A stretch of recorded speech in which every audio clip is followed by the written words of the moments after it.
Hello ladies and gentlemen, today in Grey Goo we're on mission 14 and I'm doing a bit of a post-commentary this time, just because I've tried this mission about 5 times while doing live commentary, and well I failed it every time, so I thought it was time to knuckle down and play it properly, and just do some post-commentary afterwards, after the facts, just so I can completely concentrate on this mission, because there is a part of it in the centre of the mission which is an absolute asshole when it comes down to it. It is really, really annoying, and you will see it in this video. But anyway, we start off with 2 Mother Goos, so it's time to definitely spread out. We also are given some mines, which I don't rate very highly in this game.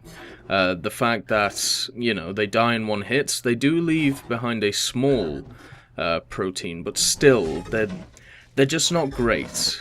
Value-wise, they are good as long as they hit, but because there are so many units that can detect stealth, they usually get destroyed before anybody sees them. But at the start of a match, as we can see here, at least they are decent at protecting our expansions, which is what I'm using them for, spreading them about, making sure that if the enemy does attack us through these little choke points that the game has given us, then at least we'll be able to stop at least one troop going around. We also have some anti-air, and I've put them at the highest position so they can shoot the aircraft as easily as possible. They'll have the largest range, and they cover all of our goos.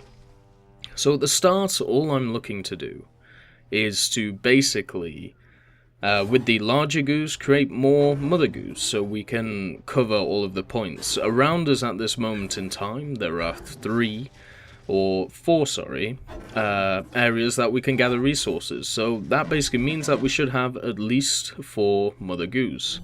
So all I have to do is spread them out, and I'm not too worried about them being at low health, just because I have played this before, and also I have this area locked down. So if they do want to attack me, or if they do want to do anything, they have to at least get through my ground forces. Now the goo ground forces aren't great. At this area of the game, you are always going to be at a disadvantage to your friends, or, well, not friends, but enemies on the other side. But at the start of the game, you're going to hope that they don't throw a massive army at you. And since I have all my troops spread out quite a lot, and since I have the large units, as you can see here, hopefully I can stop an advance while I'm trying to expand. Because the thing is, this is a short-term loss, long-term gain kind of thing. If I can get these mother goos up and running, it basically means that I can create more troops than I could with only 2. So if I spread out fast and they survive, I can get more troops going. So I can use the goo to what it's supposed to really be used for, basically to just keep throwing units at the enemy. You're never going to trade well as the goo. You are never, ever going to trade well unless you have their special unit, the Purger, which is what this game wants to actually make. Well, this mission wants me to make. So you will be seeing that a bit later on. But the thing is, you're never going to actually trade 1 for 1. You're never going to be able to... Well, the commando's dead, who came in. But you're never going to trade 1 for 1. You're always going to maybe go 2 for 1, depending on what units they have. The goo are not great at dealing with aircraft, so if you come up against a bunch of aircraft, then there's not a lot you can do. You can hope that your anti-air stuff, such as the things that I've put on top of the mountain, will deal with them. But yeah, they're always still going to trade 1 for 1, and even if the bombers or the fighters get upgrades for the other team, they're not going to trade 1 for 1. They're easily going to trade 2 for 1 or even 3 for 1. But at the start, we're still expanding. I've seen on the right side of the map that there are some more points of resource, so why not we go and get them. Also, I'm starting to create these smaller units for the goo, because basically I can give them stealth, and if I give them stealth, that basically means that they can always shoot first, unless they're detected. Now, there are a few infantry units and scout units and stuff like that that can detect stealth on the human side, or the beta side, which we are facing now. But still, I believe that moving forward, stealth is always the best option, at least at the start of a battle. At the end of the battle, you want to go for larger units, such as like the destructors, the artillery pieces, stuff like that. But the thing is, those units are great at dealing out damage, DPS, but they don't have a lot of health, so you have to have some backline, or at some point to hold it. Now the idea is you use these kind of rhino things to do that, but I've never found any use in them. I find them quite useless. I mean, they taunt enemies, you can get them an upgrade where they go into a rage mode if they're at low health or at no health and they'll explode, but nah, you know, at the end of the day they're not going to do a lot for you. So instead, I usually go for different upgrades. I go for stuff like stealth, I go for stuff like being able to shoot air, since that's going to be my biggest issue. I go for healing, go for like large units. If they die, they create smaller goos, stuff like that. Now you can see a commando down here, he has been taunted, but he just doesn't give two shits. He's trying to do a bit of scouting.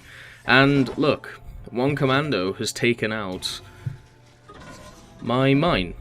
And that is the issue with these mines. If you can micro it so it goes off just, you know, below a huge army or something, yes, it can be very useful. But at that point, they're probably going to have stuff which detects stealth, and therefore you're going to die even before you can actually get your fire off, your explosion. But it is nice that it gives us a small protein. That means that we can get more stealthed units to move forward. And we already have a decent number, since every time you get one of those little proteins, you can create 2 of these guys. Or even, I believe it's 2, I don't think it's 4. But I use the large rhinos to actually block the gap, so yeah, that was kind of silly of me. But I basically did it just in case somebody attacked me, and they did attack me. And the good thing is that these wonderful rhino things actually regenerate health, so as long as they don't die, then you're in a good spot. Now what I've been doing over the last 5 minutes or so, I've been trying to get my tech upgrades. And once again, this is a short-term loss, long-term gain. What I could be doing is just producing units up the wazoo and trying to get them out and out and out. But if I get the tech upgrades, then I can produce units which are better at that. And because I have so many Mother Goos now, I believe the tech upgrades are the best. And there goes another mine. And our good old rhino boys are getting shot up, but luckily our stealthed units can just move in and tear apart the enemy. So it is annoying that the mines keep getting taken out, but what are you going to do? And they do create 2 of them, so that's quite nice. They have some stalkers, some commandos, nothing serious attacking us right now, so it gives us time to expand. As you can see, I've taken the outer right bases, which are massive in this. If I can get as many resources as possible, it basically means that I can move forward and cut the enemy off from their supplies. We have run into an extractor, and well, we're just going to take it out. I mean, there's no biggie. There's no units or anything to try and stop it. The resource gatherers are not going to do any damage to us, so we might as well take them out. And mines-wise, I only have 2 left out of 5, and I've only killed maybe 3 units with them. So yeah. But now they're bringing in some larger caliber stuff, but because we have so many stealth units, which they still can't see, I am confident that we can easily take them out. The thing about these stealth units, which is quite interesting, is that you can just block paths if you want to. And if the enemy can't see them, they can't go that way. So that's what I'm kind of doing with this big blob. I am also shooting the enemy, but I'm blocking a path so they can't get past and shoot my larger units. And as long as they don't have detection or anything, they can't move, they're stuck, they don't know why they're stuck, the AI is probably going, what the hell's going on? And there's not a lot they can do. But in front of us, there is a large wall. Now basically what we're trying to do in this mission is there is a barricade between us and what we need to get. There are a few walls, there's a few bases and all this stuff made by the beta, and we are trying to get to this catalyst to try and stop the silence. But once again, the beta and the humans do not know why we're doing these things, because we can't communicate with them. And if they knew what we were doing, and trying to stop the silence and everything, they would try and help us, but they don't know what we're doing because they can't communicate with us. So it is another enemy of my enemy is my friend kind of thing, but right now, the two enemies do not know that they are fighting for the same cause. Now the beta and the humans have probably forgotten about the silence by this point. It has been a long time, they've been in a large battle against the goo, and the goo in itself has been attacking a lot of the beta places and the humans. So they've probably completely forgot about the threat of the silence, but the way it is talked about by the goo is that this is something that can destroy everything, which was also said by the beta. I think it was the first or second mission where they were worried about the silence. But as you can see, I got the upgrade where these guys can shoot up and kill the aircraft, so making it a lot easier to kill aircraft. Now the issue with these infantry members is that they are basically scout units. So they don't do a lot of damage to buildings. They do alright against infantry and vehicles and stuff like that, but against buildings they basically do nothing. So we have to come up with a suggestion or a way of killing buildings fast instead of them just keep building stuff as they go. So my plan was to build a purger. A purger is the special unit for the goo, and it does exactly what it says on the tin. It purges, it destroys, and even though it takes up 70 population, I think it's worth it. And I can't find a way of healing it when it's on the battlefield, but I think it was strictly made that way, just because if you didn't make it that way, then it would just keep getting healed, it would never die. You could use it as a very much defensive unit, just defend all your bases, and there is no way the enemy could even, do anything against you. Now what I'm doing right now is just rallying all my troops so they can get close to the front line. I'm also not morphing any of my troops really until I actually get to the front line, just because I believe the goo in itself, like the proteins, actually move faster than the units. Now I could be wrong here, but it seems like it, and the thing about it is a lot of the units cannot traverse terrain. They cannot go over these mountains, or they cannot sit on top of them, which is a lovely feature and can give the goo an inherent advantage. But they can't do that, and the proteins can. So why the hell not just keep them in protein mode while we are pushing forward? So we've nearly taken out these structures. It's taken a hell of a long time, of course, just because they are scout units, but we have stopped their advance. We have basically bottlenecked these guys. Now they do have detection somewhere, probably a scout plane or something, and as we can see, as we stop attacking the buildings, the beta just make them again. But we do have some large proteins to back us up, and hopefully we can make some destructors or crescents or something like that to help out these guys, because they are getting hit, they are hurting, and these units on the left, I believe they're avalanches, they can be a real pain in the ass. They do area of effect, which is not good. They also can target these scout guys, just because there is obviously detection in the area, and as you can see, my forces are getting pretty much depleted very, very fast. But because of the nature of the goo, as long as I keep making these small proteins, I should be completely fine with it going. We also have a bunch of crescents that we're going to put in the center of this map, on the ridge up here, so they can fire at both sides and cover our men. Now, the crescents in themselves aren't very accurate, just because if they're trying to hit some moving units, they very much suck, just like these avalanches do. But if we get the units stuck, like we have here, then the crescents are screwed. The issue with the crescents, the avalanches are screwed. The crescents are doing well. The issue with the crescents in themselves is that they are very vulnerable. Extremely vulnerable, and because of the weird terrain, they can glitch out a bit. Just because of how the terrain is laid out. Just because they're trying to get an arc and firing and stuff. But look, we have a ton of small goos, and we can just push forward. I'm not too bothered about this dude, just because he's not going to do a lot of damage to us. But these two goos, I don't know why I brought them back.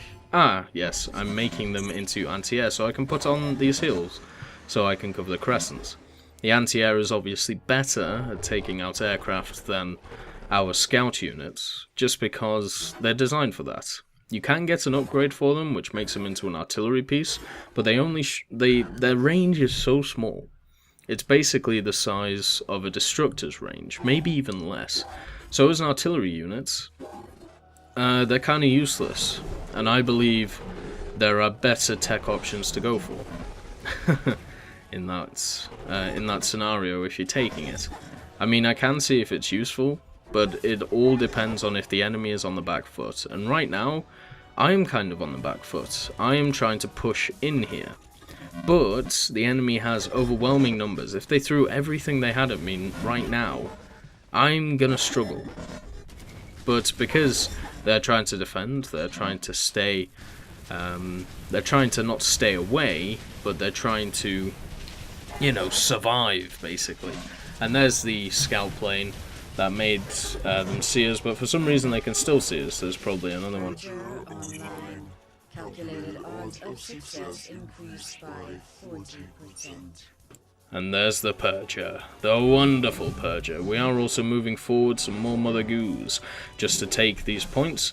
They're going to be heavily contested over this time, but that's kind of just what you have to do. You have to keep expanding, keep moving forward with the Goo. You can have as many as 1, 2, 3, 4, 5, 6, 7, 8, 9, 10, 11, 12. Looks like 13 slots. Let's see, 3, 6...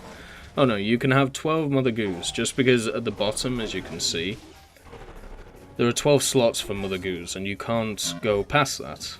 So if you have 12 Mother Goos, then you are basically maxed out when it comes down to it. Now, I would say that you don't need 12 Goos, especially in a multiplayer match or a skirmish, because that's quite a lot, but they are free, they don't take up population, so the more you can get, the better. And the more troops you can pump out as soon as possible.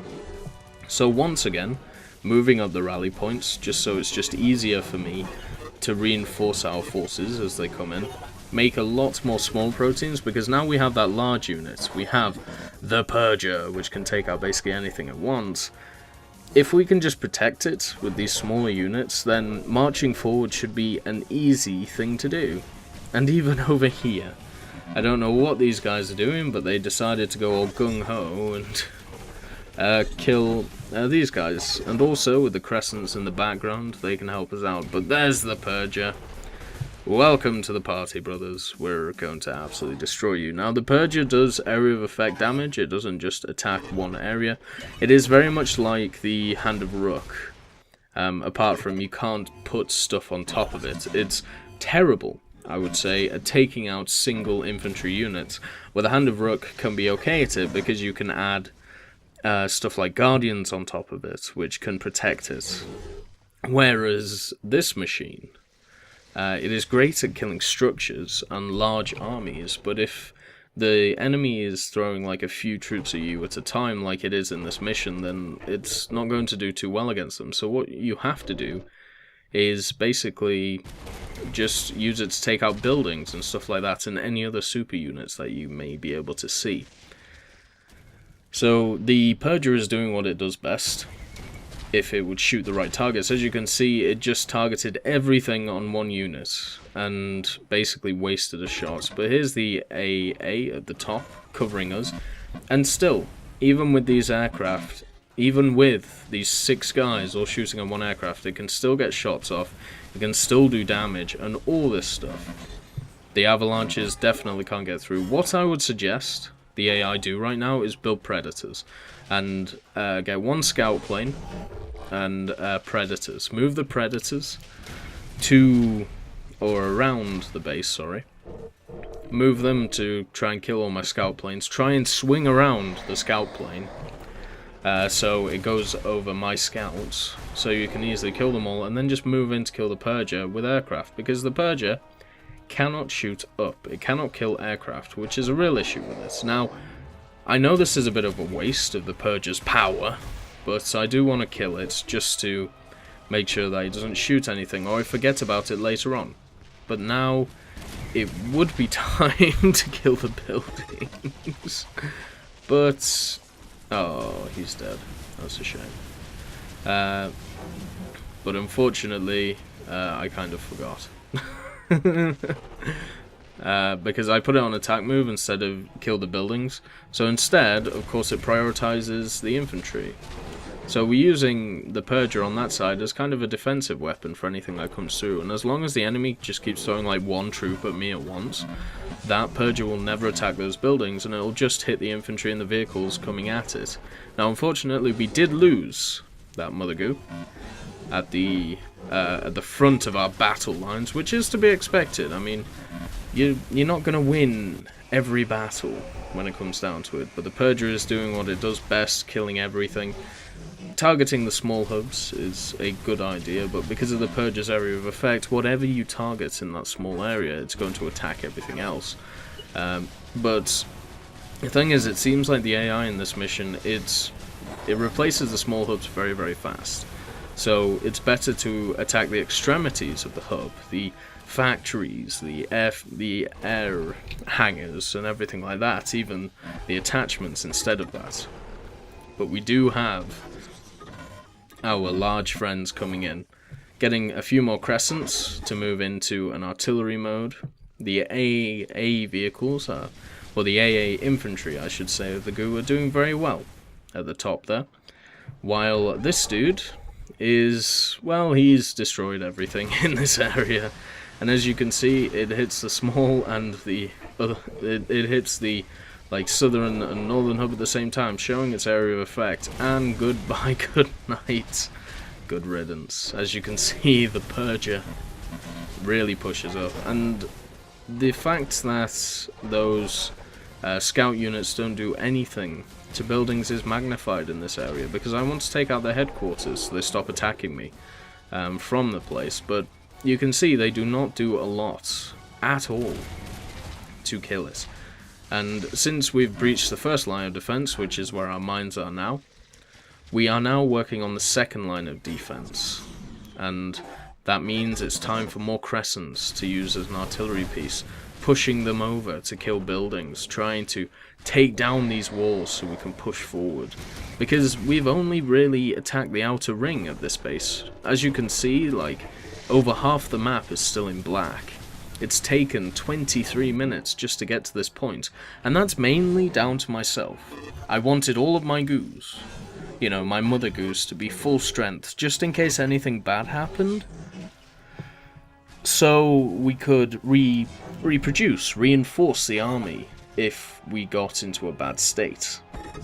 Which does happen quite a lot to me, to be quite honest. And I did make the wrong units here. But that's how it is. The Purger is now moving from one side to the other. It's destroyed the walls on one side, so why not send it to the other to have a bit of fun? And still, I have done no damage to this headquarters at all, so I believe it is time to move the Purger over to actually do something. The Radiants in themselves are doing an okay job.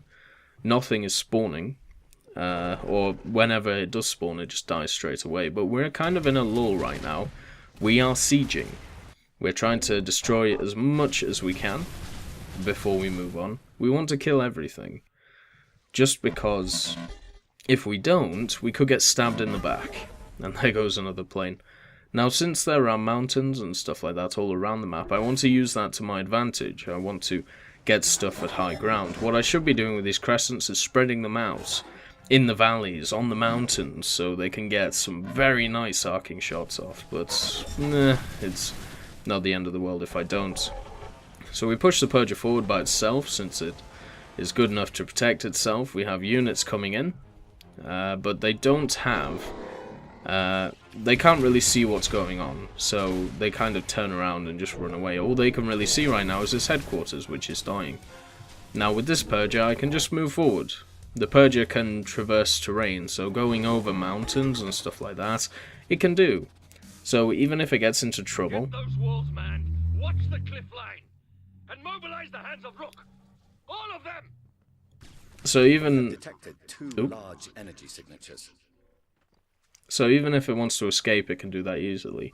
Now this is where I struggled hard on the hard difficulty that I was playing on.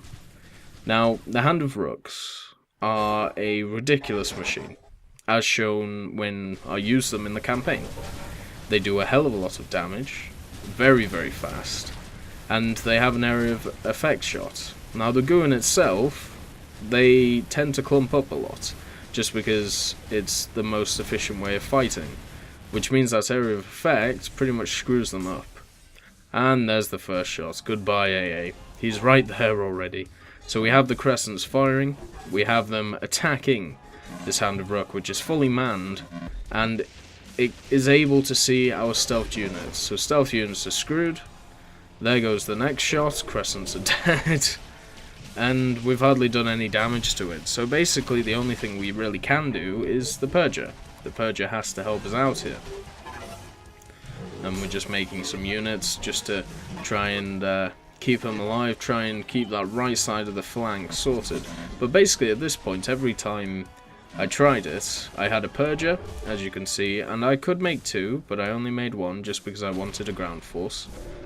And these two Hand of Rooks would attack me at the same time. They would take two shots, they would kill all of my stealth units, and the other one would kill all of my Crescents. So there wasn't a lot I could do. I would always kill one. I would kill one Hand of Rook, and the other one would decimate my base, because they would just keep throwing infantry and vehicles at me, and there's not really a lot I can do. But as you can see on this difficulty, medium difficulty, they're doing a hell of a lot less to me. And so therefore, I can push forward. I just wish that on the hard difficulty that I was playing on, oh lord, attack, move, kill them all. Oh, they only killed a few troops. But I don't understand how you're supposed to kill both these Hands of Rook. Just because of the way that the Goo is, you're supposed to clump up to get as much DPS off as possible. You do not have troops which have a ridiculous range. I mean, the Crescents are pretty good, but once again the Hand of Rook outdoes you. And the thing is, if the enemy has scout planes, which can scout for the Hand of Rook, you are screwed. But even then, with one Hand of Rook attacking me, I basically lost all of my land force. The only thing I really survived was the Purger and some of the infantry on the right side, which at this point, I'm not sad to say it, I completely forgot about. But I lost all my Crescents, I lost all my AA, and this was the issue when facing the two Hand of Rooks.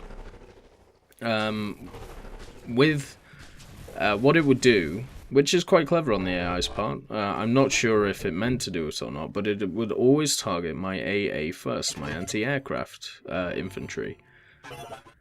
And a bit of lag there because we're making an absolute jacksy ton of guys. But basically what it would do, it would attack that, and then it would just chuck at me the most abhorrent amount of aircraft you would ever see, which included bombers, fighters, everything like that. So my standing army was dead because it destroyed my AA straight away. I was screwed, and that sucked. Now, the next Hand of Rook, which I obviously can't see, and it's already shooting my Purger, it's around here somewhere, either down there or down here, so it's time to move back the Purger. It cannot fire while on the move, which is another advantage that the Hand of Rook has. So I take out the avalanches, move back, and I know for a fact, since I played this before, that the second Hand of Rook does not have any guys on it. It does not have any guardians or any predators or anything. So it basically just has the big gun, and that's it. So my plan was to try and just throw as many men at it, try and get underneath it, as you say, and then just keep firing at it. And with these little shotgun troops, that was the plan. But that was never ever going to work, just because of the way the Hand of Rook is. Now, as you can see, bonk, all dead. So that's half my standing army dead. But they did soak up a shot, and I can reproduce them and all that. But instead of just attacking the Hand of Rook, I just decided to take these guys and try and do as much as I wanted to do with them. And, well, I couldn't because they're useless. But at least the Purger in itself is doing quite well at stopping the enemy. But it just shows the Hand of Rook can do so much damage to you, and as the Goo, you don't really have a lot that you can do against it. I can't even imagine having to play multiplayer where there's a Hand of Rook on one side and you on the other, because a competent human player will just decimate you. I mean, yes, as the Goo, you can spread your troops out, you can do all this stuff, but on this mission, I'm stuck in choke points this whole time. As you can see, where the enemy is right now, where I'm attacking, it is a choke point. There are 2 choke points that I can attack through. I suppose I could go around the extremities of the map and then produce my men on the other side, but then we're just walking into enemy territory, so that wouldn't work, because they would just kill me instantly, even with these guys who are hid by stealth, because it seems like the Hand of Rook detects stealth, or something around the Hand of Rook was detecting stealth. But anyway, they're both dead, which is nice. I don't even know why it's a bonus objective, because I have no idea how you could even get past this bit without killing the Hands of Rook. I mean, I must be missing something. Maybe you could lure them down one side and then try and move on the other, but their range is so good they could just shoot down the other side while they're on the other side, so I have no idea what the thought process was behind that. But yeah, we're just going to move forward. And to be quite honest, there isn't a lot more to say about this. It's just throwing as much goo as possible at the enemy.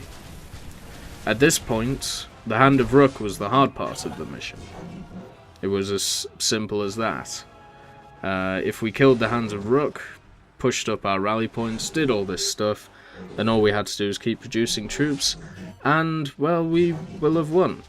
And that's precisely what I did. If you want to see the attempts where I failed, please let me know and I will upload them. I do get a bit angry in a few of them, but they're good to listen to, I feel. I've listened to them myself and I enjoyed them, so that's how that's gonna go. But anyway, I will say cheers and catch you next time, just because at this point it's just a methodical taking out each part of their base and there's not really a lot to do. I'll leave it on for you, so if you want to see it, go ahead and go forth. But for me, myself, I will leave you be.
The barricade has fallen. It is up to you, Saruk. The pass is clear. We can reach the aperture device. The Beta and the humans will be waiting.